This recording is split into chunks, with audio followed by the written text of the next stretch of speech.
উনি আমাদেরকে রাজাকার করেছেন, রাজাকার বলেছেন আমাদের, সেই জন্যই আমরা আজকে আন্দোলনে নেমেছি। প্রধানমন্ত্রীর বক্তব্য প্রত্যাহার এবং কোটা সংস্কারের এক দফা দাবিতে ঢাকা বিশ্ববিদ্যালয়ের রাজু ভাস্কর্যের সামনে জড়ো হয়ে আন্দোলন করছেন শিক্ষার্থীরা।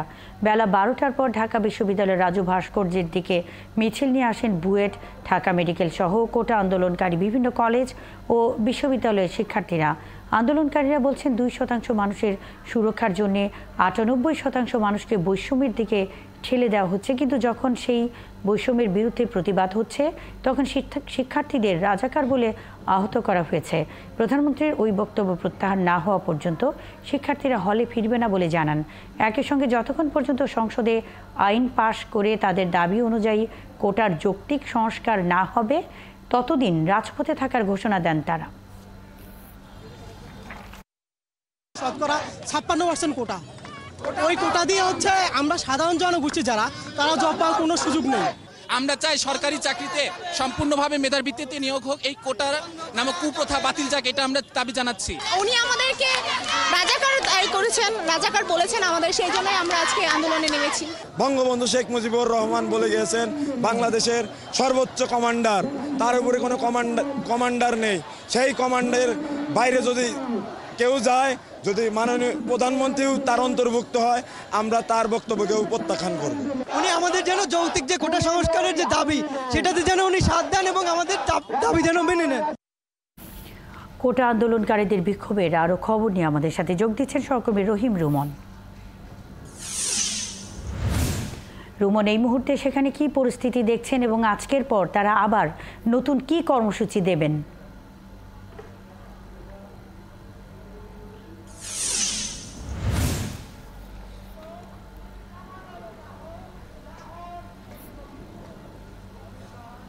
উনি কি কর্মসূচি দিবেন সেটি এখনই বলা যাচ্ছে না, কারণ আপনি জানেন যে গেল 5 জুনের পর থেকে কিন্তু এই কোটার আন্দোলনটি চলছে।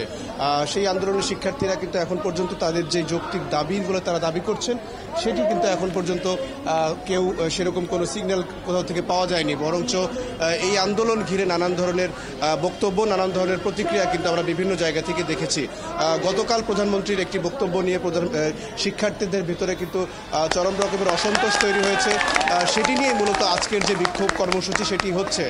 শুধু যে ঢাকা বিশ্ববিদ্যালয় ক্যাম্পাস তা নয়, আপনি জানেন যে সারা দেশের বিভিন্ন বিশ্ববিদ্যালয় সহ বিভিন্ন ক্যাম্পাসে কিন্তু এই যে কোটার যে আন্দোলন এবং প্রধানমন্ত্রীর যে বক্তব্য, সেই বক্তব্যের প্রতিবাদে আন্দোলন কিন্তু চলছে। শিক্ষার্থীরা বলছেন যে তারা তাদের যৌক্তিক আন্দোলন এবং যৌক্তিক দাবি করতে গিয়ে তারা আসলে রাজাকার তকমা পেয়েছেন, যেটিতে খুবই আশাহত এবং তারা খুবই আহত হয়েছেন। তারা চাইছেন এই মুহূর্তে যে প্রধানমন্ত্রী যে বক্তব্যটি দিয়েছেন সেই বক্তব্য প্রত্যাহার। এছাড়া তাদের যেই আগের যে এক দফা দাবি সেটি কিন্তু অটল আছে। আপনি জানেন যে তারা কিন্তু বাংলা ব্লক নামে একটি যে আন্দোলন সেটি করছিলেন, সেটি কিন্তু চলমান রয়েছে। সেই আন্দোলনের ভেতরে আমরা গতকাল দেখেছি রাষ্ট্রপতির কাছেও কিন্তু তারা স্মারকলিপি দিয়েছেন গতকাল। সেই স্মারকলিপি দেওয়ার পরপরই কিন্তু প্রধানমন্ত্রীর যে বক্তব্য সেই বক্তব্য তিনি দিয়েছেন, তারপরেই কিন্তু এই যে অস্থিরতা সেটি তৈরি হয়েছে। গত রাতে আমরা দেখেছি দেশের বিভিন্ন বিশ্ববিদ্যালয়ের হলগুলোতে এই একই রকমের স্লোগান, একই রকমের মিছিল কিন্তু করা হয়েছে। তারা বলছেন যে আসলে তাদের অধিকার আদায়ের, অধিকার দাবি করার যে আন্দোলন, সেই আন্দোলনে নেমে তারা খুবই ন্যাক্কারজনক একটি রাজাকার পদবি, তাদেরকে রাজাকার হিসেবে গালি দেওয়া হয়েছে, এরকম একটি বক্তব্য তারা দিচ্ছেন। তারা বলছেন যে এই বক্তব্য প্রথমত প্রত্যাহার করতে হবে এবং তাদের যে কোটা সংস্কার, কোটার যে আন্দোলন, সেই আন্দোলনে তাদের যে দাবি সেই দাবি মানতে হবে। সেই দাবি না মানা পর্যন্ত তাদের যে আন্দোলন সেটি অব্যাহত থাকবে।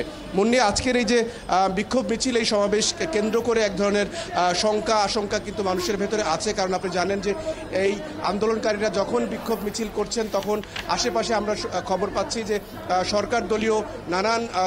সরকার দলীয় বিভিন্ন ভ্রাতৃপ্রতিম সংগঠন কিন্তু এই একই প্রতিবাদে তারাও বিক্ষোভ মিছিলের ঘোষণা দিয়েছেন। বেলা 3টার সময় এই রাজু ভাস্কর্যের সামনেই ছাত্রলীগের একটি বিক্ষোভ মিছিল ও সমাবেশ হবার কথা রয়েছে। তবে পরিস্থিতি এখন আমি যা দেখছি তাতে সামনে 3টার আগে এই কর্মসূচি শেষ হবে কিনা সেটি নিয়ে একটি শঙ্কা আছে। যদি 3টার সময় ছাত্রলীগের বিক্ষোভ মিছিল সমাবেশ এখানে তারা করতে চায়, তখনও যদি এই শিক্ষার্থীরা না সরে যায়, তখন হয়তো একটা মুখোমুখি অবস্থান তৈরি হতে পারে।